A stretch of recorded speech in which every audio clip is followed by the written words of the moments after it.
Hello hi छाड़न्तु जय जगन्नाथ कहतु नमस्कार वेलकम टू माय चैनल टिके गपिबा आउ टिके खाइबा। आज मुझे आपण मानक पई आउ गोटे रेसिपी नहीं चकुली बनैबा पई मु नहीं जाइछि 2 कप सुजी 2 कप सुजी रे 2 कप पानी ऐड करके आधा घंटा जाए रखिदबा। मु एठी नहीं जाइछि हाफ कप चूड़ा। आपण माने जानि छथि मु छोट बेले माँ को भारी हैरान करे खाइबा पई। जिते बड़े घरे जोटा नथिबो सेटा खाइबापी जिद्दी धरी बसे। दिने रातिर मोर कौन है कि जानी माँ को कहली काली सकाळु मु चकुली खाइबी माने खाइबी बिना चकुली खाइकी मु स्कूल जिबार नाही कि पाठ भी पढ़िबिनी। माँ कहला घरे बिरी नाही चकुली केमती करबी। मु कहली मु किछि जानिनी मु चकुली खाइबी माने खाइबी। प्रथमे माँ किछि समय भाबिला आ मते हाँ कहला। तापरे सुजी चूड़ा और गोटे कप नड़िया देकी प्रस्तुत करनेला चकुली आण। मु कहली अरे मु तो तोते सकाळु पिठा बनिया कहली तू कौन रातिर पिठा देबू ना कौन मु रातिर पिठा खाइबिनी।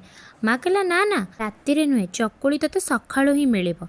मु कहली ठीक अछि ताले एबेठु कौन पे आण बनिलु। माँ कहला आण फुलिबा पई समय तो दरकार।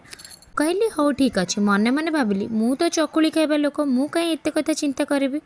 सकाळु उठिकी देखिली पिठोटा पूरा फुलिकी रेडी। माँ से लुण टिके खाइबा सोडा टिके पकेकी ताको भल भाव गोले नेला। तापर मते बनैकी देला गरमा गरम चकुली।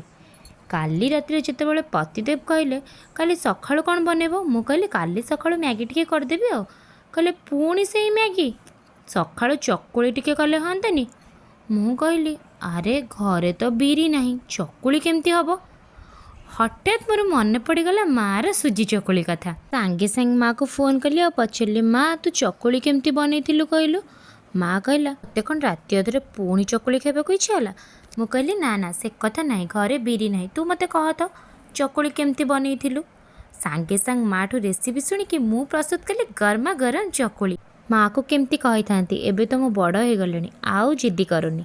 चकुली सब बनै सारी गरमा गरम आलू तरकारी सह पतिदेव को परसी देली। आपण मैंने भी घरे सुजी चकुली बनातु और मते कमेंट रे निश्चय जणेबे चकुली केमती हेतिला। मो कथा और मो रोसई आपण मानको भल लागिथिले लाइक शेयर सब्सक्राइब करने को जम्मा भूलिबेनी। एटा मोर गोटे छोट अनुरोध। रहिली जय जगन्नाथ।